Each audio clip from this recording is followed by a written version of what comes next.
তোমরা যদি জান্নাতি মানুষ দেখতে চাও দেখে নাও। ও ভাই, আপনারা খবর শুনেছেন নিশ্চয়, আপনারা পেপারেও দেখেছেন। 1932 সাল, 1932, এই 1932 সাল দুজন সাহাবীর লাশ দাজলা নদীর পাশে পাওয়া গিয়েছিল, যায় না? এই কথা বলেন না কেন? দুজন সাহাবীর লাশ দাজলা নদীর পাশে পাওয়া গিয়েছিল না, যায় না? যাদের মধ্যে একজন সাহাবীর নাম হযরত হুযায়ফা ইয়ামিনী, যে হযরত হুযায়ফা ইয়ামিনী 18 বছর বয়সে বিয়ের তারিখে শহীদ হয়েছিলেন। হযরত হুযায়ফা ইয়ামিনীর লাশও পাওয়া গেল। ও মুসলমান, আল্লাহর কসম, আজ 1932 সালে চলে এসেও দেখা গেল তাদের লাশে ময়লা ধরে না, তাদের কাপড়ে যেমন ময়লা ধরে না। তারা মরে জিন্দা হয়ে কবরে শুয়ে আছেন। গভর্নরকে খবর দেখান, ওরে ইরাকের গভর্নর, ওরে গভর্নর সাহেব, আমার কবরে দাজলা নদীর পানি ঢুকছে, আমার লাশটাকে আপনি উঠিয়ে নিয়ে যান। পাশে আমার একজন সোহাদা ভাই আছে, তার লাশটা উঠিয়ে নিয়ে যান। আহা, 3 দিন করে, আমি ঘটনাটা পুরো বলছি না, আপনারা অনেকে জানেন বলে, 3 দিন করে খবর দেখিয়েছিলেন।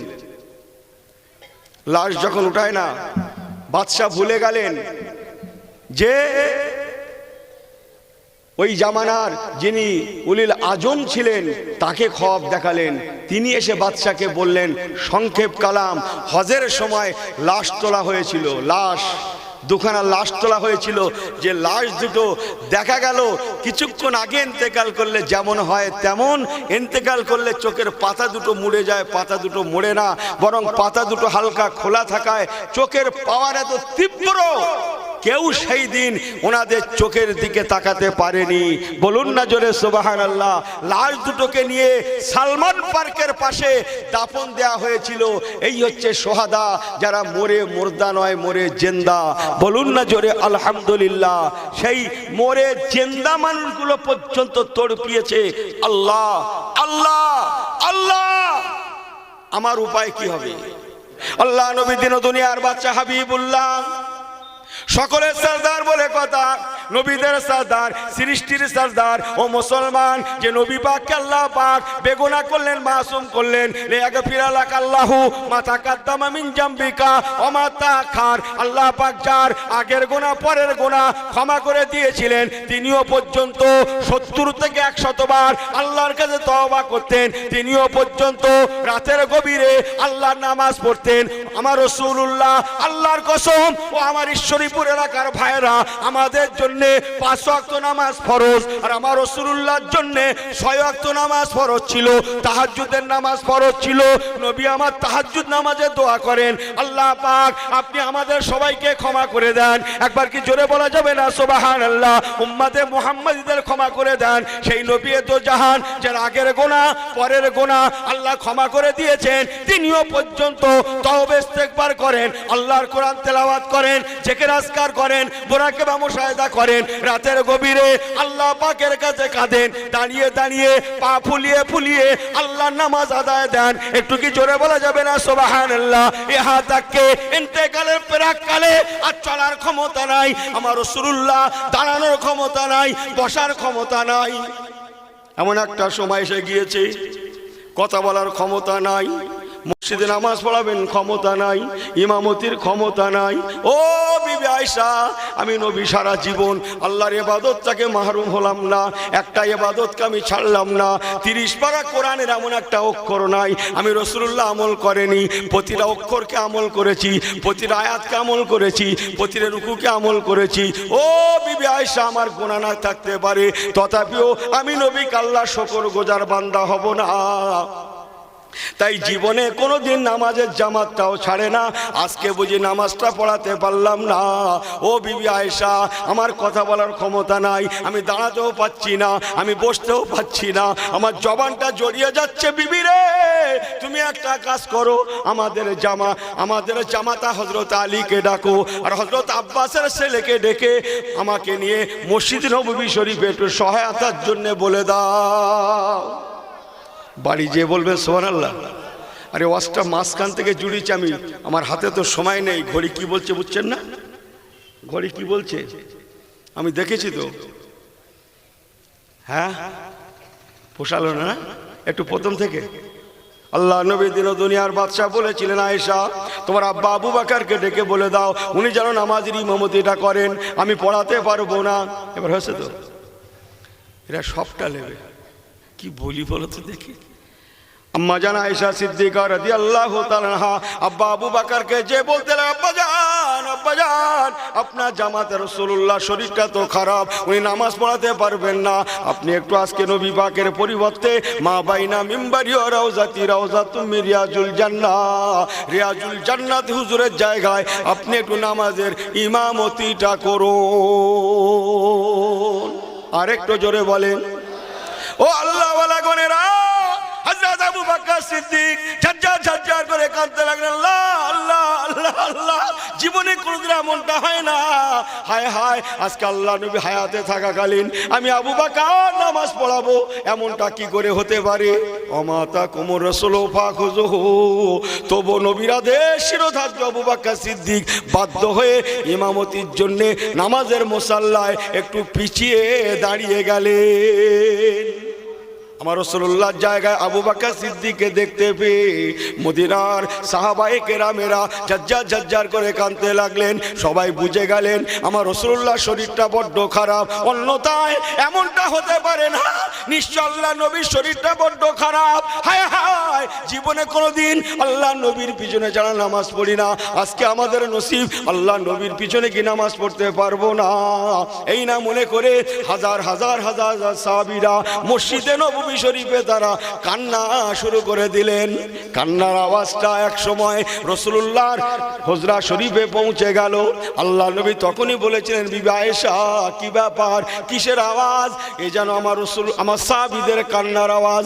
ক্বালা নাআম ইয়া রাসূলুল্লাহ, ক্বালাত নাআম ইয়া রাসূলুল্লাহ, ইয়া রাসূলুল্লাহ হাবিবাল্লাহ, জি হুজুর, হ্যাঁ আপনার জায়গায় আমার আব্বা আবু বকরকে দেখে আপনার মুহাব্বতি সাহাবীরা আপনার মুহাব্বতে তারা থাকতে না পেরে তারা কাঁদছেন, ওনারা কাঁদছেন। ইয়া রাসূলুল্লাহ হাবিবাল্লাহ, আজকে আপনার হুজরা শরীফে আপনার সাহাবীদের কান্নার আওয়াজ শোনা যায়। আল্লাহ নবী রাহমাতুল্লাহ আলামিন কামলিওয়ালা নবী আমার থাকতে পারলেন না।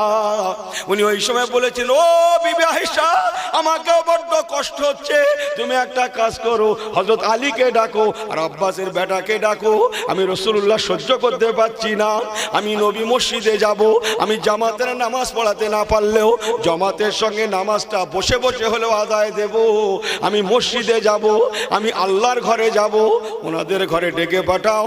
আম্মা জান আয়েশা সিদ্দিকা হযরত আলীকে ডাকলেন, আব্বাসের বেটাকে ডাকলেন, ওনারা দুজন চলে আসলেন। আল্লাহ নবী দিন দুনিয়ার বাদশাকে দুজনা ধরাধরি করে দাঁড় করালেন। জোরে বলুন সুবহানাল্লাহ।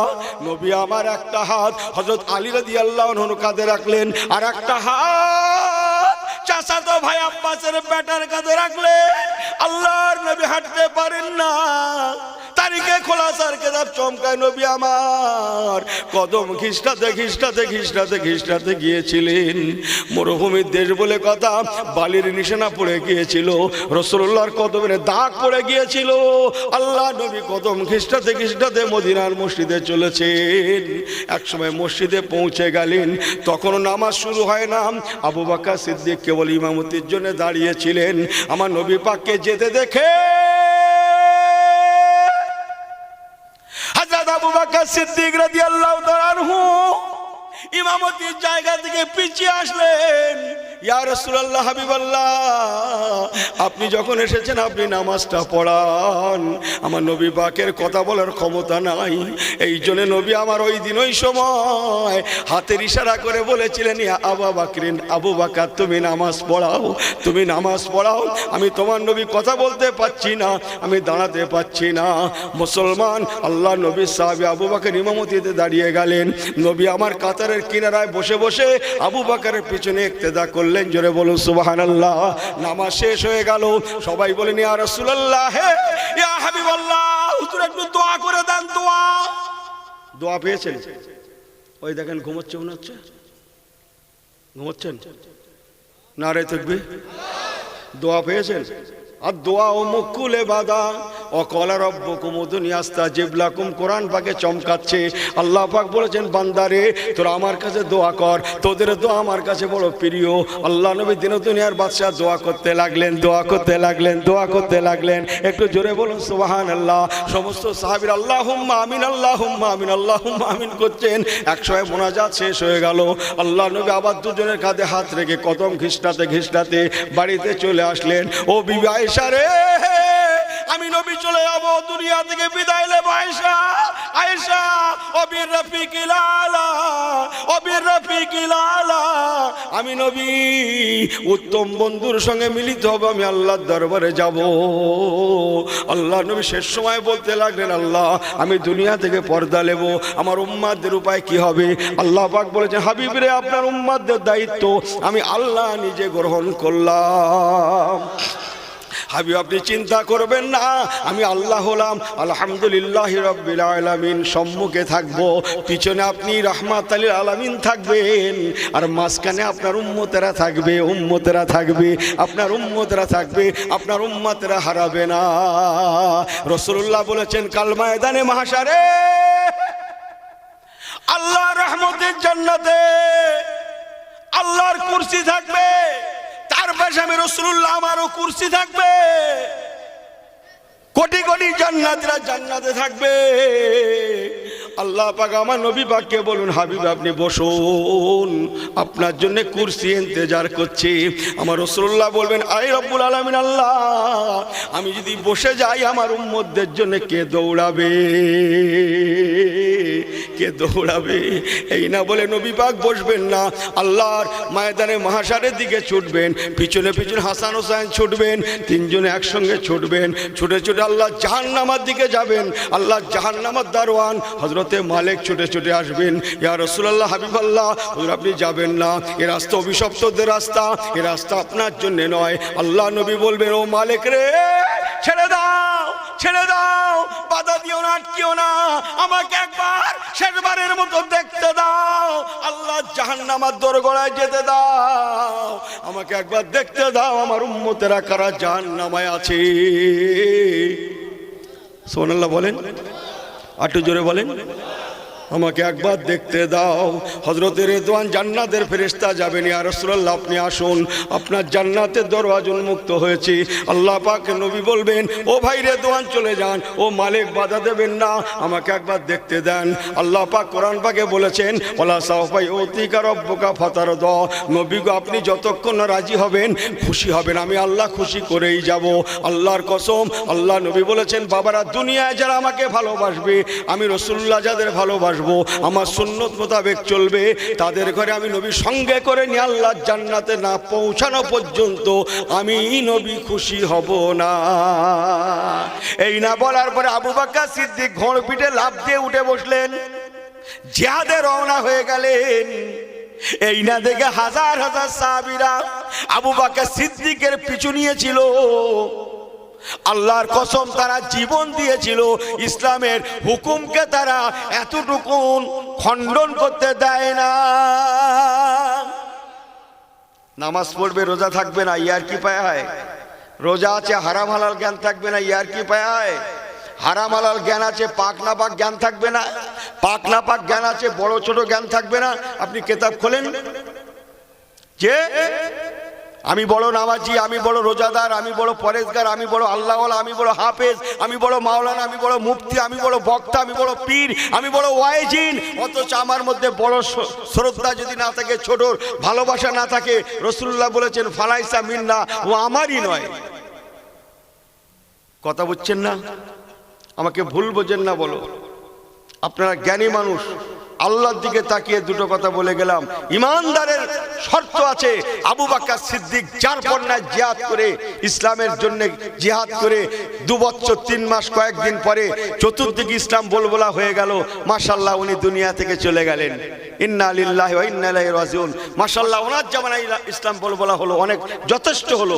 ওমর ফারুক আসলেন, ওনার জামানায় 3 ভাগের 2 ভাগ ইসলামের করায়ত্তে চলে আসলো সারা পৃথিবীর মধ্যে। বলুন না জোরে সুবহানাল্লাহ। ইরাক জয় হলো, ইরান জয় হলো, পারস্য জয় হলো, যে তুরতাস জয় হলো, সব জয় করলেন। রাসূলুল্লাহ সাহাবীরা 60,000 একটা কাফেলা করে যাচ্ছে আফ্রিকা মহাদেশে। যাওয়ার পথে ভূমধ্য সাগর নদীর উপর দিয়ে তারা হেঁটে পার হয়েছিল। কেতাব খুলে দেখেন গিয়ে, ভূমধ্য সাগর হেঁটে পার হয়েছিল। আল্লাহকে বলেছিলেন, আল্লাহ আমরা সাগরের অপর পারে কলেমার দাওয়াত নিয়ে যাব। কোনো ব্রিজ নাই, কোনো খেয়া নাই, কোনো নৌকা নাই, যাওয়ার কোনো রাস্তা নাই। আল্লাহ পানিকে আপনি আমাদের জন্য মাটি রাস্তা বানিয়ে দেন। বাড়ি যে সুবহানাল্লাহ বলবেন আপনারা, আর কি বলবো। 60,000 পানির উপর দিয়ে হেঁটে আফ্রিকার জমিনে গিয়েছিল। আফ্রিকার জমিনে সরকার বুঝেছে সেই এলাকার রাজা, তার নাম বাদশাহ ইয়াজদিগিন, তার নাম, তার দাদার নাম হচ্ছে বাদশাহ শাহরিয়ার। এক কথায় ইমাম হুসাইন রাদিয়াল্লাহু তাআলার শ্বশুর। আমি ভেঙে বলবো না কোন ইমাম হুসাইন, আরে ইমাম হাসান হুসাইন নাম শোনেননি? মা ফাতেমার ছোট বেটা ইমাম হুসাইন হুজুরের শ্বশুর গো, শ্বশুর। ওই দেখেন চোখ বেরিয়ে যাচ্ছে তো। হ্যাঁ, ওই আফ্রিকার রাজা, শেষ রাজা ইমাম হুসাইন হুজুরের শ্বশুর। আবু বকর সিদ্দিকের বেটা মুহাম্মদ, ওনারও শ্বশুর। ওমর ফারুকের বেটা আব্দুল্লাহ, ওনারও শ্বশুর। আর বলবো যে ওই থাক আফ্রিকার জমিনে। ওরা দেখলো এরা তো মুসলমানেরা, এরা কি এই টুপিওয়ালা দাড়িওয়ালা গুলো নদী পার হয়ে কি করে চলে আসলো আফ্রিকার জমিনে? এমন ভাবে তারা ব্যারিকেড করেছিল যেন ওই মোল্লাগুলো সব জঙ্গলের দিকে যায়, আর আফ্রিকার জঙ্গলের হিংস্র পশুরা এদেরকে খেয়ে শেষ করে ফেলে। 60,000 সাহাবায়ে রাসূলদের যিনি নেতৃত্ব দিয়েছিলেন তিনি আশরায়ে মুবাশশারার রোকন সাদ ইবনে আবি ওয়াক্কাস। উনি জঙ্গলের পশুকে লক্ষ্য করে বলেছিলেন, পশুদের, ওরে জঙ্গলের পশুরা, আমরা ইসলামের খেদমতে এসেছি, পানি আমাদের জন্য রাস্তা করে দিয়েছে আল্লাহর হুকুমে। আমি তোদের বলছি তোরা আমাদের জন্য এলাকা ফাঁকা করে দে, তোরা যে যা আছিস দূরে সরে যা, আমরা এখানে শরীয়তের দাওয়াত দেব। বলুন না জোরে সুবহানাল্লাহ। বলতে দেরি, বাঘের লাইনে বাঘ, সিংহর লাইনে সিংহ, হাতির লাইনে হাতি, ভল্লুকের লাইনে ভল্লুক। যেতে দেরি করেনি, জায়গা ফাঁকা হয়ে গেল। পরের দিন দেখা গেল তারা, বাদশাহ দেখলো সর্বনাশ, এরা নদী পার, সাগর পার হয়ে এলো। এদের কথায় জঙ্গলের পশুরা চলে গেল, অতএব এদের সঙ্গে লড়াই করে পারা যেতে পারে না, অতএব চলো জীবন বাঁচানোর জন্য বেরিয়ে যায়। আফ্রিকার রাজা তার স্টাফ নিয়ে জীবন বাঁচানোর জন্য বেরিয়ে চলে গিয়েছিল, নিজের মেয়েটাকে নেওয়ার সময় পায়নি। সেই মেয়েটাই হচ্ছে ইমাম হুসাইন হুজুরের বিবি। ওই থাক, আর বলবো না। নিজের মেয়েটাকে নেওয়ার সময় পায়নি, জীবনের জ্বালায় বাদশাহ ইয়াজদিগিন। সেই মেয়েটাই হচ্ছে ইমাম হুসাইনের আহলিয়া আম্মাজান শাহরবানু। বলুন না জোরে সুবহানাল্লাহ। কথা বুঝে এলো আমার আল্লাহ ওয়ালা বাবাজিরা, ও নওজওয়ানেরা, মুরব্বিগণেরা। ওমর ফারুক রাদিয়াল্লাহু তাআলা আনহু সাহাবায়ে কেরামদের বলেছিলেন, ও রাসূলুল্লাহ, সাহাবীরা ইসলামের জন্য যান, যারা ইসলামের হয়ে যাবে আল্লাহর হয়ে যাবে। মান কানা লিল্লাহি কানা আল্লাহু লাহু, আল্লাহ তাদের হয়ে যাবে। অতএব আপনাদের কোনো ভয় নাই। আমি দোয়া করছি আল্লাহ পাক আপনাদের ওসিলায় যেন তামাম আফ্রিকার জমিনে কালেমা লা ইলাহা ইল্লাল্লাহু মুহাম্মাদুর রাসূলুল্লাহ কলেমাটা জারি হয়ে যায়। আরেকটু জোরে বলেন সুবহানাল্লাহ, আরেকটু জোরে বলেন সুবহানাল্লাহ। বর্তমান আফ্রিকার জমিনে অসংখ্য ইমানদারের জবানে কলেমা শরীফ। যে আফ্রিকার মানুষ হলেন হযরতে বেলাল রাদিয়াল্লাহু তাআলা আনহু। আফ্রিকার জমিনের মানুষ মদিনা শরীফে এসে আল্লাহ নবীর হাতে হাত দিয়ে শুধু কলেমা পড়ে না, বরং কিয়ামত পর্যন্ত মুয়াজ্জিন সাহেবদের আজানের নেকিরও হকদার হয়ে গেলেন। জোরে বলেন সুবহানাল্লাহ, আরেকটু জোরে বলেন সুবহানাল্লাহ। ইমানদারদের কথা জঙ্গলের পশুতে শুনেছে, বাঘে সিংহতে শুনেছে, অথচ আমরা এমন ইমানদার আল্লাহর কসম আমাদের কথা দুনিয়া শোনে না। কাছাকাছি ওয়াজ আপনারা জানেন, সুফি আব্দুল মোমিন সাহেব রাহমাতুল্লাহ আলাইহি হাওড়ার বাকুল শরীফে যিনি শুয়ে আছেন, মেজো হুজুর কেবলার কাঁধে হাত রেখে বলেছিলেন, মেজো ভাই, ও মেজো ভাই, আমি 25টা বছর হাজার হাজার আল্লাহর ওলিদের মাজার জিয়ারত করলাম, এমন একটা মাজার আমি দেখি না যে মাজারে গিয়ে সালাম করেছি অথচ জবাব পাই না।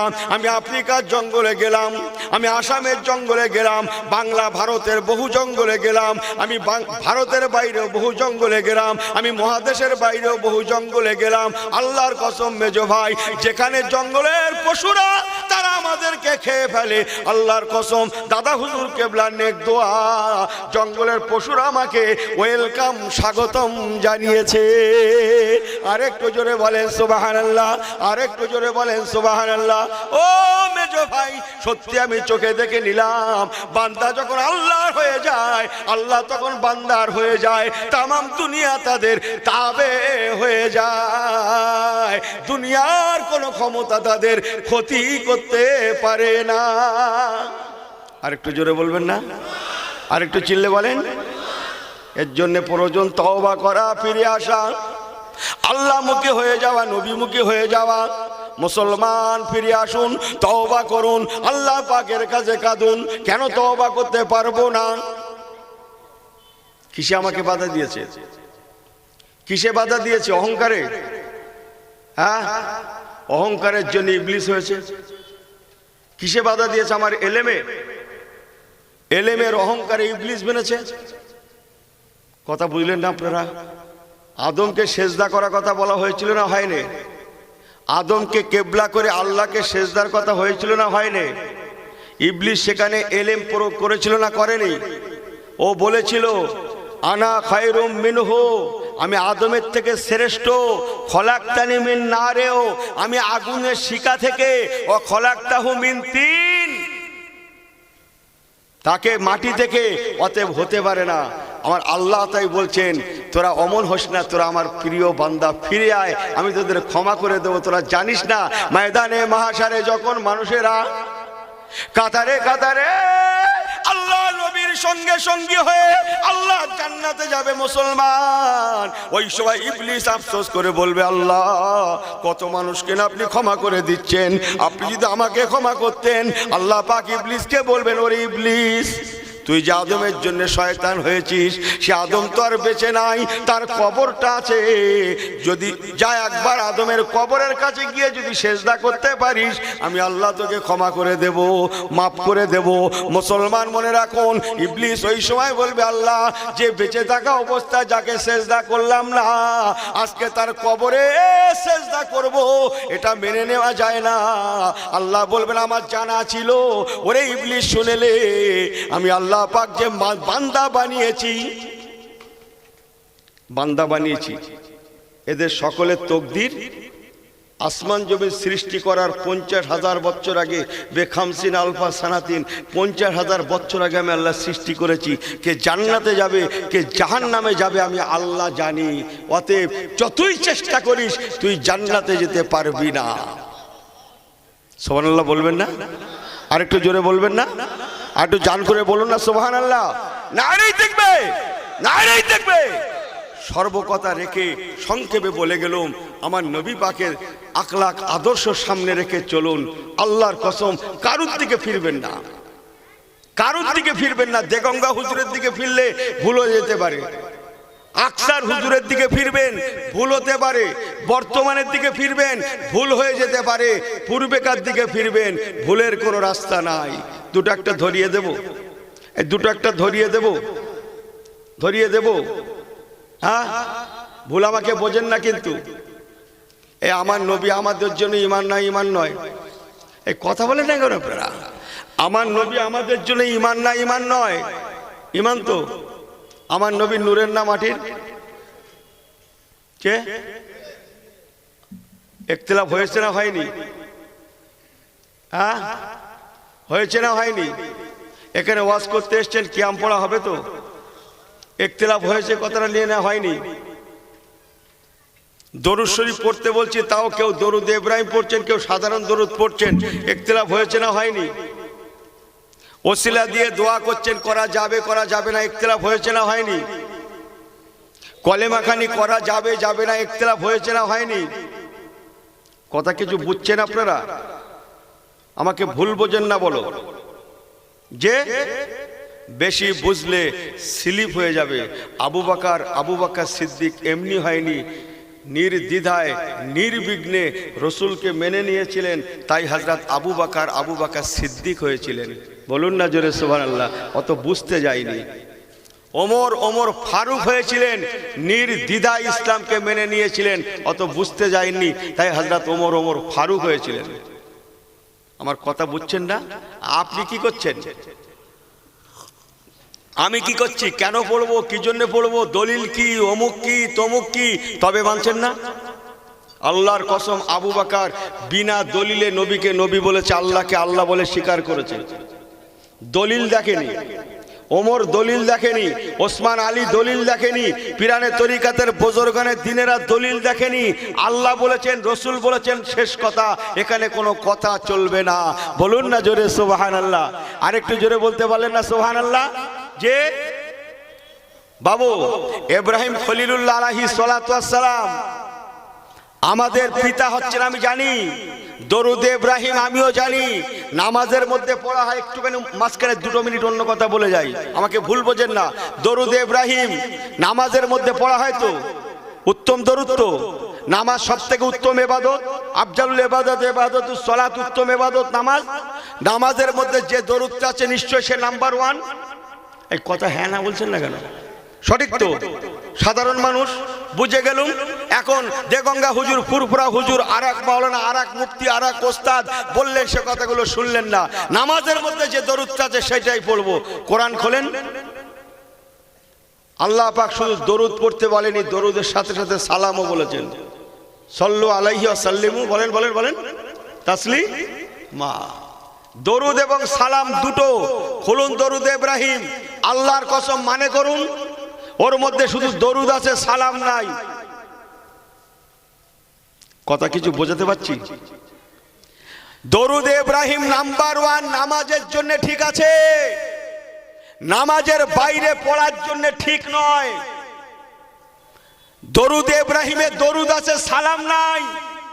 সালাম আছে আত্তাহিয়াতুতে, আত্তাহিয়াতু লিল্লাহি ওয়াস সালাতু বলেন আত্তাইয়্যিবাতু আসসালামু আলাইকা আইয়ুহান নাবী ওয়া রাহমাতুল্লাহি ওয়া বারাকাতুহু। সালাম আছে আত্তাহিয়াতে, দরুদ আছে দরুদে ইব্রাহিমে। নামাজের জন্য দরুদে ইব্রাহিম ঠিক আছে, আত্তাহিয়াতু ঠিক আছে। নামাজের বাইরে দরুদে ইব্রাহিম নয়। দরুদে ইব্রাহিমের মধ্যে শুধু দরুদ আছে, সালাম নেই। তাই আল্লাহুম্মা সাল্লি আলা সাইয়্যিদিনা মাওলানা মুহাম্মদ যেমন আমরা পড়ি, এই সমস্ত দরুদগুলোই নাম্বার 1। বলুন না জোরে সুবহানাল্লাহ। একটা ধরিয়ে দিলাম, আর দেব যে ফজরের নামাজের পরে একটু বসে যান, দুটো শরীয়তের কথা হবে। একটা কিতাব বার করেছে, মশলার কিতাব, নেশাবের কিতাব, মশলা শেখাচ্ছে। আপনি মনে করছেন হেভি ওয়াজ হচ্ছে, মশলা ফতোয়া শিখছি। আল্লাহর কোরআন খোলেন, আকিমিস সালাতা লিদুলুকিশ শামসি ইলা গাসাকিল লাইলা কুরআনাল ফাজর ইন্না কুরআনাল ফাজরে কানা মাশহুদা।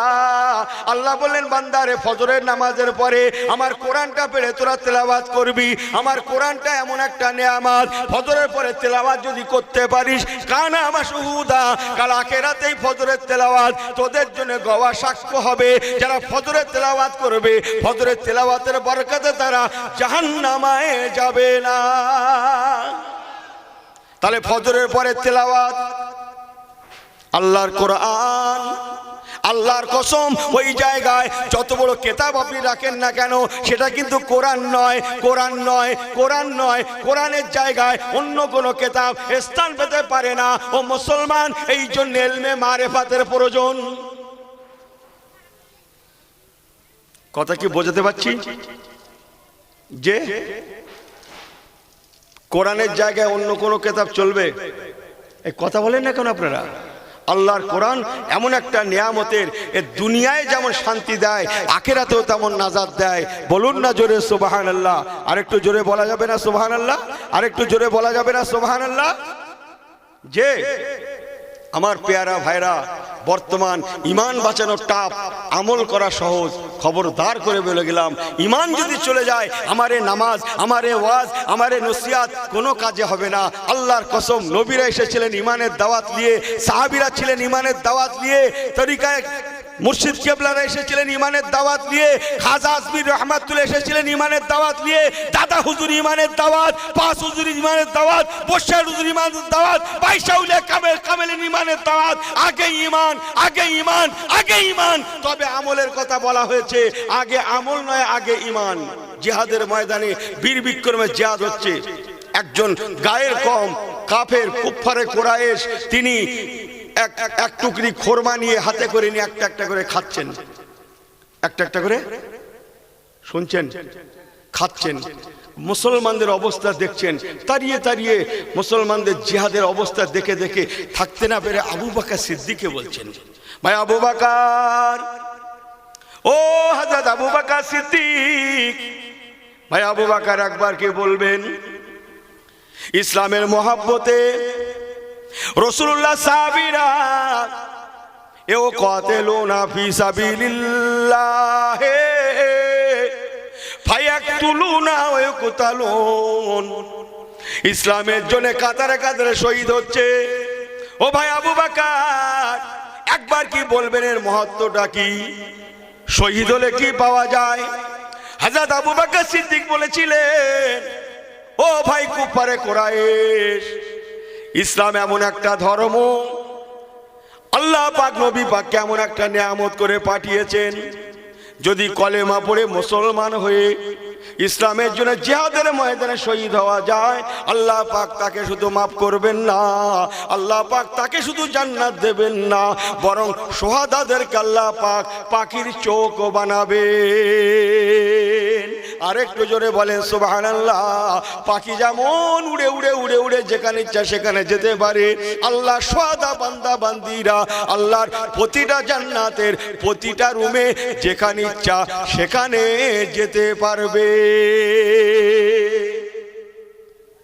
ভালো লাগছে আপনাদের ঘরে বলি নাকি? আহা, সেই কুফারে কুরাইশটা থাকতে পারলো না। তিনি আবু বকর সিদ্দিককে বলেছিলেন, আবু বকর, আমিও জান্নাতে যেতে চাই। এই না বলেই হাতের খোরমার টুকরিটাকে দূর করে ছুঁড়ে ফেলে দিয়েছিলেন। জোরে বলুন সুবহানাল্লাহ। আরেকটু জোরে বলেন সুবহানাল্লাহ। হযরত আবু বকর সিদ্দিক বলেছিলেন, ভাই কি ব্যাপার, হাতের খোরমার টুকরিটা কেন ফেলে দিলেন? এখনো তো বহু খোরমা আছে, আপনি কেন খেলেন না? ওই সময় তিনি গায়ের কম, তিনি মুসলমান না, এখনো কলেমা পড়েননি। উনি কি জবাব দিয়েছিলেন জানেন? ও হযরত আবু বকর ভাই আমার, আমি যদি খোরমাগুলো খেতে যাই আমার জান্নাতে যেতে দেরি হয়ে যাবে। আটু জবান খুলে বলেন সুবহানাল্লাহ, আটু জবান খুলে বলেন সুবহানাল্লাহ। ঈমান, আমার জান্নাতে যেতে দেরি হয়ে যাবে, এই জন্যে আমি খোরমাগুলো খাই না। হযরত আবু বকর সিদ্দিককে তিনি বলতে লাগলেন, ও ভাই আবু বকর, একবার কি বলবেন, আমি এখন কি করব? আমি রাসূলুল্লাহ হাতে হাত রেখে কলেমা পড়বো, না আমি জিহাদে যাব? হযরত আবু বকর সিদ্দিক বলেছিলেন, ও ভাই, আগে জিহাদে নয়, জিহাদে গেলে যদি আপনি শহীদ হয়ে যান, এটাকে শহীদ বলা হবে না, মরে জাহান্নামা হয়ে যেতে হবে, জাহান্নাম চলে যেতে হবে। ইন্না আযাবি লাশাদীদ, আল্লাহ জাহান্নামার খোরাক হবেন। যদি আপনি জান্নাতে যেতে চান, আগে আপনাকে ইন্নাল্লাযিনা আমানু, আগে আপনাকে ঈমান স্থাপন করতে হবে। অতএব জিহাদে যাওয়ার আগে আপনি দয়ার নবী কামলিওয়ালা ওই তাবুতে আছেন, ওই তাবুতে গিয়ে আমার দয়ার নবী কামলিওয়ালার হাতে হাত রেখে ঈমানের কালমা লা ইলাহা ইল্লাল্লাহ, জোরে জোরে লা ইলাহা ইল্লাল্লাহ, লা ইলাহা ইল্লাল্লাহ মুহাম্মাদুর রাসূলুল্লাহ, রাসূলুল্লাহ, রাসূলুল্লাহ। আগে আপনি কলেমাটা পড়ে নেন, তবে জিহাদে যাবেন। ও ভাই কুফারে কুরাইশ, যদি কলেমা না পড়ে জিহাদে যান, জান্নাতে যাওয়া হবে না। এই না বলার পরে তিনি ছুটলেন নবী পাকের তাবুতে গিয়ে আল্লাহ নবীকে বলতে লাগলেন, ইয়া রাসূলুল্লাহ, হাবিবাল্লাহ, আমি জান্নাতে যাব। আপনি আমাকে ইমানের কলেমা পড়িয়ে দেন। নবী আমার তাকে বায়াত মুরিদ করিয়ে দিলেন, কলেমা পড়িয়ে দিলেন। আল্লাহ নবী ইজাজত দান করলেন। তিনি জিহাদের ময়দানে গিয়ে বীর বিক্রমে জিহাদ করতে করতে এক সময় জনমের মতো শহীদ হয়ে গেলেন। বলুন ইন্না লিল্লাহি ওয়া ইন্না ইলাইহি রাজিউন। আল্লাহ নবী বলেছিলেন, বাবারা মনে রেখো, ওই ব্যক্তিটা জীবনে কোনো নামাজ নেই, জীবনে কোনো রোজা নেই, হজ নেই, যাকাত নেই, ওই ব্যক্তিটার কোরবানি নেই, হজ নেই, যাকাত নেই, নামাজ নেই, রোজা নেই, দান নেই, খয়রাত নেই, ওয়াজ নেই, নসিহত নেই, কোরআন নেই, হাদিস নেই, আমল নেই, কালাম নেই, কিচ্ছু নেই, কিচ্ছু নেই, কিচ্ছু নেই, তথাপিও ওই ব্যক্তিটা আল্লাহ পাকের জান্নাতে পৌঁছে গিয়েছে। আরেকটু জোরে বলে সুবহানাল্লাহ, আরেকটু জোরে বলুন না সুবহানাল্লাহ। নারেই দেখবে কিচ্ছু লাগেনি, আল্লাহ পাক ওকে জান্নাতে পৌঁছে দিয়েছে। এমনি আগেকার নবীরা আমার নবীর উম্মত হতে এমনি চাইনি। একজন নবী এমনও ছিলেন, তিনি দোয়া করেছিলেন, আল্লাহ আমি উম্মত হতে পারবো না আমি জানি, অন্তত আমার লাশটা যেন ইন্তেকালের পরে রয়ে যায়, উম্মতে মুহাম্মাদীদের হাত দ্বারা যেন দাফন হয়। তার ইন্তেকালের, সেই নবীর ইন্তেকালের 2500 বছর পরে রাসূলুল্লাহ দুনিয়া এসেছিলেন। সেই লাশটা ছিল রাসূলুল্লাহ সাহাবীদের হাতে দাফন হয়েছিল। আল্লাহ বলায় পরে বলবো যদি হাতে সময় থাকে। আমি যা বলছি একটু বলিলেই, জিহাদের ময়দানে গেছি যখন, একটুখানি জিহাদের ওয়াজ আর একটু 2 মিনিট শুনবেন নাকি? সবাই শুনবেন, হাত উঁচু করে একটু সমর্থন দেবেন, নারে তাকবীর বলবেন। আল্লাহ হাতে একটা দিয়েছে না 2টা? এই ছেলেরা কটা উঠিয়েছো? 2টোই ওঠাও। এই হাফ কেন উঠাচ্ছেন? ফুল ফুল ওঠান, একটু জোরে তাকবীর দেন। নারে তাকবীর, নারে তাকবীর। আল কোরআনের আলো, এই আল হাদিসের আলো, নারে তাকবীর। সিলসিলা হক মুজাদ্দিদুজ জামান, সিলসিলা দাদা হুজুর পীর কিবলা, নারে তাকবীর, নারে তাকবীর, নারে তাকবীর। জিহাদের ময়দান গায়ের কমের শুনেছেন, একটা কমের শোনেন। আহা হা, আল্লাহ কি বলবো, জিহাদের ময়দানে বীর বিক্রমে জিহাদ হচ্ছে, জিহাদ হচ্ছে। একজনা সাহাবী খোরমা খাচ্ছেন, আর একজনা সাহাবী গোশতের ভুনা খাচ্ছেন। অন্য সাহাবীরা যে বলছেন, ভাই আপনি খোরমা খাচ্ছেন, আপনি এখানে বসে ভুনা খাচ্ছেন, আপনার ইমানদার ভাইয়েরা ওখানে শহীদ হচ্ছে, আপনি কিভাবে ভুনা খাচ্ছেন? আসুন সেই নবীর জন্য আল্লাহর সম্মুখে দাঁড়িয়ে একটু সালামের নজরানা। ইয়া নবী সালামু আলাইকা ইয়া রাসূল। কটা বাজে কইছি?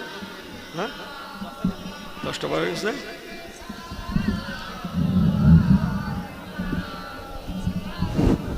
আস্তে আস্তে করো।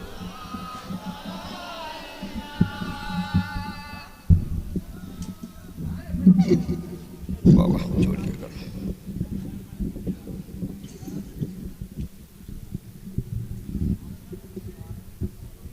বাবু সবাই পড়েন, ইয়া নবী সালামু আলাইকা ইয়া রাসূল, ইয়া হাবিব সালামু আলাইকা সালাওয়াত। আয় মাহে চরখে সাখাওয়াত, আয় দুর্রে বাহারে এনায়াত, আয় গোলে বাগে রেসালাত, সলাওয়াতুল্লাহ আলাইকা ইয়া নবী সালামু ইয়া রাসূল সালামু আলাইকা ইয়া হাবিব সালাওয়াতুল্লাহ। সবাই বসে যান। ইয়া রব্বে সাল্লি ওয়া সাল্লিম দায়মান আবাদা। মুক্তাসার করলাম। আমার ভাই এসছে, আপনাদের খিদমতে ওয়াজ করবেন, আপনাদের খুব কাছের মানুষ, আপনজন। সম্ভবত 5ই পৌষ না কবে যেন হবে, বেহুলা বাড়িতে মনে আমার জলসা আছে, 5ই পৌষ না ইনশাল্লাহ। এই আল্লাহ করে দেখা হবে, সবাই আসবেন। কথা বললেন না, ওরা আমাকে কিছু বলেনি, আমি এমনি বললাম। আমার ভাই এসছেন, ওয়াজ নসিহত করবেন, কিছু মনে নেন না। আমরা রাত জাগা মানুষ, জিজ্ঞেস করে দেখেন না যে কথা বুঝছেন, আমরা রাত জাগা লোক তো, সারা রাত ধরে চিল্লাতে চিল্লাতে এই লোকগুলো চলছে। এই আল্লাহ চালাচ্ছেন। আপনাদের দোয়া করেন, সকলের জন্য খাস দোয়া। এই মাদ্রাসার জন্য দোয়া করবেন, গ্রামবাসীদের জন্য দোয়া করবেন, কমিটির জন্য দোয়া করবেন, বক্তা শ্রোতা সকলের জন্য, মেয়েরা মায়েরা যারা আছি সকলের জন্য আপনারা আল্লাহওয়ালা মানুষ দোয়া করবেন। আল্লাহ যেন আমাদের সকলকে দুনিয়া আখেরাত আল্লাহ খাতেমা বিল খায়ের করেন। বলুন আল্লাহুম্মা আমিন, জোরে বলেন আল্লাহুম্মা আমিন। মুক্তাসার করলাম, সকলের জন্যে আমি দোয়া রেখে আপনাদের কাছে দোয়ার ভিখারি সেজে, আল্লাহ রহমতের দরবারে রহমতের ভিখারি সেজে আমার বক্তব্য ইতি করলাম। ওমা আলাইনা ইল্লাল বালাগ। আসসালামু আলাইকুম। একটু তাকবীর দেন তো, নারে তাকবীর। জোরে বললেন না, নারে তাকবীর। জনাব ভাই মাওলানা সাহেব হুজুর কেবলা, জনাব ভাই মাওলানা সাহেব হুজুর কেবলা, জনাব ভাই মাওলানা সাহেব হুজুর কেবলা। নারে তাকবীর, নারে তাকবীর, নারে তাকবীর। আসসালামু আলাইকুম। সবাই একটু আমাকে সালাম বলেন, আসসালামু আলাইকুম বলেন। ওয়া আলাইকুম আসসালাম ওয়া রাহমাতুল্লাহি ওয়া বারাকাতুহু। দরুদ শরীফ। আল্লাহুম্মা